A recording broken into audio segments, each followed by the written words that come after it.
Tony Ferguson is just as good a wrestler as Khabib is. Everybody says Khabib is the best wrestler in the UFC. I beg to differ on that. First of all, Daniel Cormier was the best wrestler in the UFC. And if Daniel Cormier is still in the UFC, if he ever fights again, he is the best wrestler in the UFC. That's why they train out of the same gym, Khabib and him. But to me, the best wrestler in my eyes in the UFC that nobody talks about is Tony Ferguson. And Tony Ferguson, he doesn't have trainers. Tony Ferguson is his own trainer. He trains out his own gym. He trains his own fighters. He trains himself. He has guys in his corner because you have to have somebody in your corner. He's still with Matt Morgan and yes. those, like, But do you think that Tony Ferguson is going to take advice? Do you think Tony Ferguson is going to take advice from anybody in his corner? Tony Ferguson believes in aliens, okay? The guy he's running over mediums screaming that their aliens are going to kill us. So do you think he's going to listen to somebody in an octagon when he wants to kill somebody? I mean, seriously. Does he have an alien in his corner? Maybe? Oh, maybe he does. But I can't. Do you hear what we have to talk about? I'm just being serious. We have to talk about something. No, it's obviously we have to talk about something. But what's really scary is that actually happened. That's what's really happened. Anyway, Ferguson, Khabib, it's not going to happen. Not going to happen. It's not going to happen. And I'll it's give never you one going to even happen. better. Ferguson beats Gaethje. Technically, and Dana White was saying it. I think he's backed off a little bit because I think he sees where this is going. Ferguson wins. By TKO. Beats Gaethje in the first round. I think second round. He'll beat him. I'm thinking first. I think it's going to get to a ground and pound situation because if he gets you down and he knows how to be heavy as hell, and especially if he posts you against that. And his stamina is unbelievable. When you watch Tony Ferguson fight, this guy never gets tired. Don't get me wrong. Gaethje is a good wrestler. Fighter. I'm not saying he's a good wrestler. But this is a bad matchup. This is a bad matchup. If he matched up better against Conor. He did. If anybody thought that the Romero and Stylebender matchup was bad, wait until you see this one. This matchup's going to be bad. But as I was saying, you are going to see Khabib McGregor 3 before you see Ferguson Khabib fight. I think you're going to see Nate and Conor before you see Khabib and Ferguson fight. If Dana White wants to stretch out his dollar, he would do that fight before he would do a rematch with Conor and Khabib. You might as well put the trilogy out there. Everybody wants to see the trilogy. Everybody wants to see the trilogy before they want to see a rematch. Happy birthday, Chris. Happy birthday next month. Happy birthday, man. He's 44. I'm 38, man. I'm getting old, man. I don't look old, but I tell you, my body hurts. Chris is going to be another guy just like I am that when you're complaining about 38 and we got a 4 in front of our number, in front of our age. My body hurts, we don't feel bad for you. Do you know what arthritis is like? I know what herniated disc feels like. I have it right now. Do you know what it's like when you need like 15 minutes to get up out of bed? Yes, I do. Actually, yes, I do. No, not because you don't want to go to work. I'm saying because I go to work all the time, buddy. That's all I do. I mean, I hate it. When I'm at work and I'm in my car or I'm going to facility to facility, I will tell you guys this. I'm watching old fights. I'm trying to keep up what's going on in sports. I'm doing business for the network.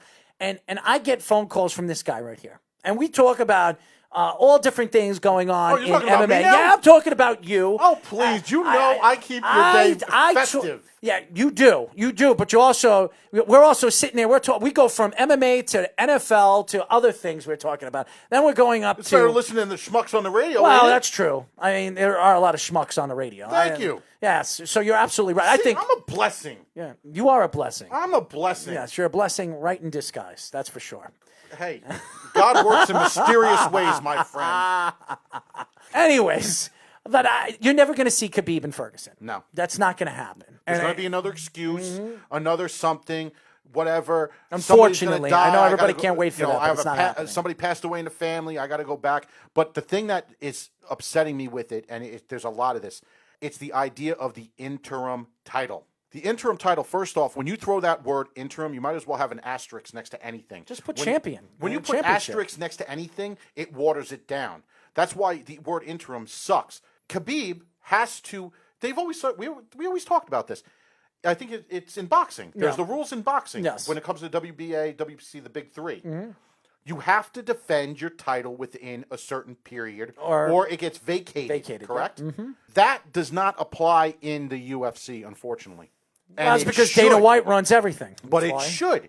Because right now, if you want to look at it, this fight should be for the title, not the interim title. There shouldn't be interim titles. What the hell is that? You're just basically, it's a cute way of saying number one contender. But here's the other thing on this fight card that's pissing me off already. Henry Cejudo, you brought in Dominic Cruz. Dominic Cruz is not even in the top 10 in the UFC's division. But who gets the shaft? And people say this is biased because we're from New York and we're in Long Island right now, whatever. Ooh. Now, no. Aljamain Sterling. Yep. Aljamain Sterling. Real estate, baby. Aljamain Sterling, number 2, right there.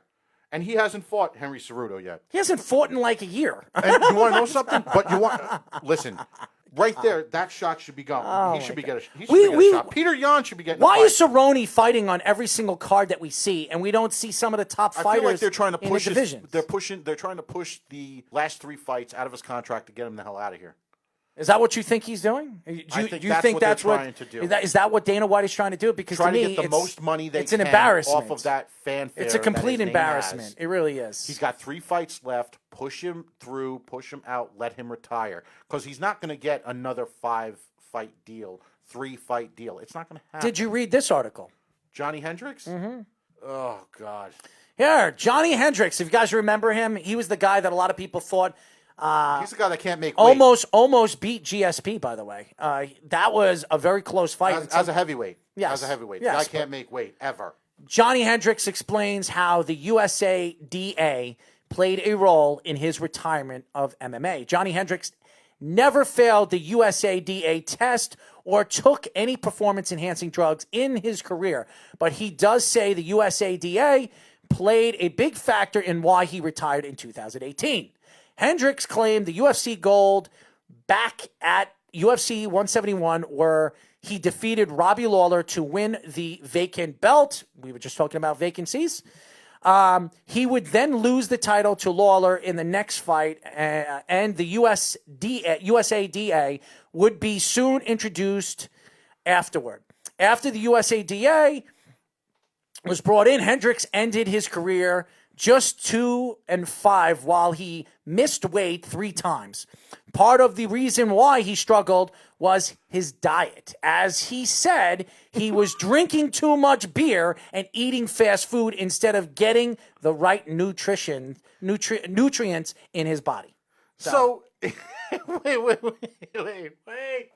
So the USDA puts a gun to his head, ties him to a chair, sticks him in front of his fridge, force feeds him, feeds him through a bottle, beer, and that's why he's missing weight. Well, that's what he's saying. Okay. That's what he's saying.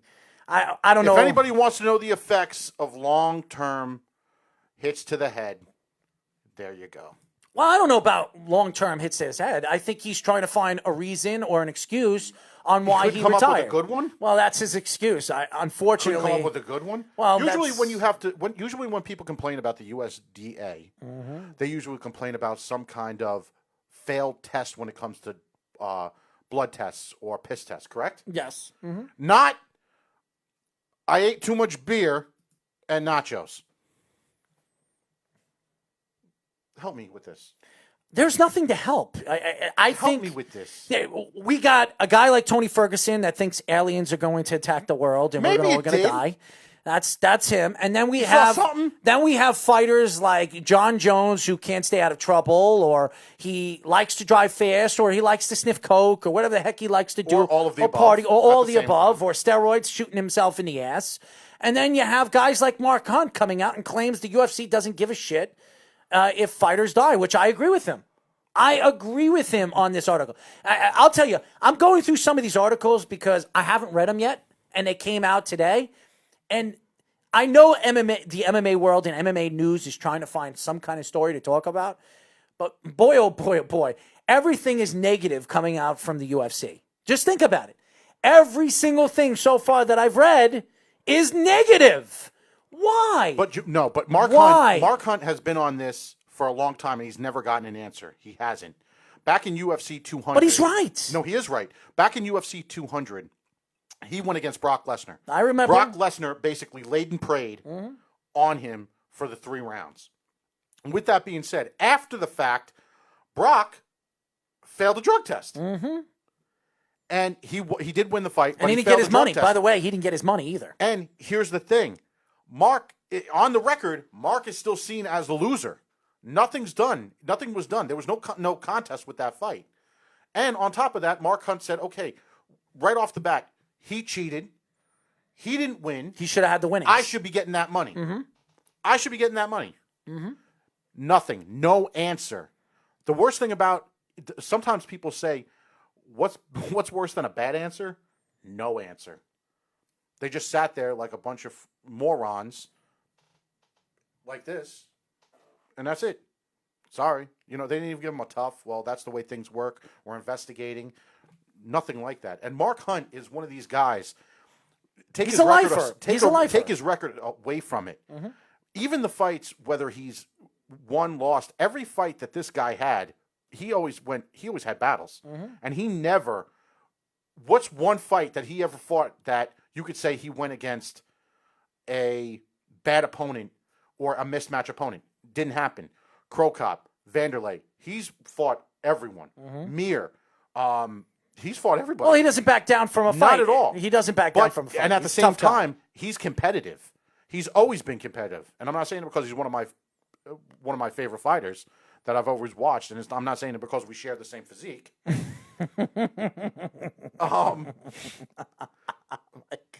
But it's true, though. Is that why you like him? Hey, I can smell my own from a mile away. Love the guy. You know what I mean? I'm telling you, it would be one of those weird things where it's like, you know what I mean? Okay, you just I know what you mean. You just make him a little Italian, put a little guinea in him. That's it. It's over. Just, it's a shame. It's a shame right now because I think the UFC, there is more negative coming out of what you're reading throughout these articles than positive. And I know Dana White is trying to make this a positive thing, but there's nothing positive that we're reading that is coming out. Even the fighters are claiming some unfortunate situations for their ex fights or their past fights that didn't come to a head. Dana White wants to make things happen not for the organization. He wants to make things happen for himself, and unfortunately, it's not helping. Now, I'm again Robert Whittaker, and there's a story coming out. I know. Obviously, everybody knows who Robert Whittaker is. He was the middleweight champion before he tore his ACL, and then he had to vacate his title because he was out for almost a year. So, and now there are stories coming out. I'm reading something with Colby Covington. I don't want to read that. There are stories. I don't want to read anything about that.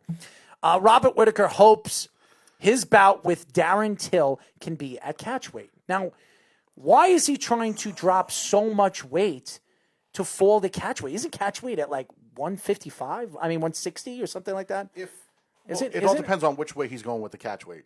He's going down or he's going up. But when it comes obviously, it looks like he's losing a lot of weight. My thing is, catchweights are done usually when, and this is how catchweights first got started. I'm sorry, 195. So he wants to gain 10 pounds. So he's going to go up 10 pounds. 195. That's what he's saying right here. Here's the thing: catchweights always came into fights as the backup plan when one of the fighters didn't make weight or something with medicals. They bring somebody in on short notice. They're not quite that weight, but they'll pass their medicals, and it kind of saves the fight card. That's where catchweights historically have always came in. Chloe, by the way, I just want to cut it. Chloe, if you want to call the show, all you got to do, if you want to talk anything with MMA, 631-965-4990. Again, the number is 631-965-4990. We'll put you right through, and you could talk about whatever you want to talk about when it comes to boxing, MMA, or any combat sports. But go ahead. I'm sorry, Anthony. No, it's okay. But it seems like catchweights now, they almost want weight classes, and I wouldn't be against this at all, even though I'm more of an MMA guy than a boxing guy. And I don't think that if it works in boxing in regards to the weight classes, I don't see why you couldn't do it in MMA. In some states and amateurs and such, they do this. Have smaller weight classes where there's smaller gaps, because everybody wants a damn catch weight, so you might as well have a 195, a 185, 195, 205. It makes sense if it's going to sell more divisions, give you more championships, give you more fights. It's something that you could bank on. Why do you have to make it something that it doesn't help your ranking in your record either way if it's a catch weight? Because it's not a middleweight record, and it's not a light heavyweight record.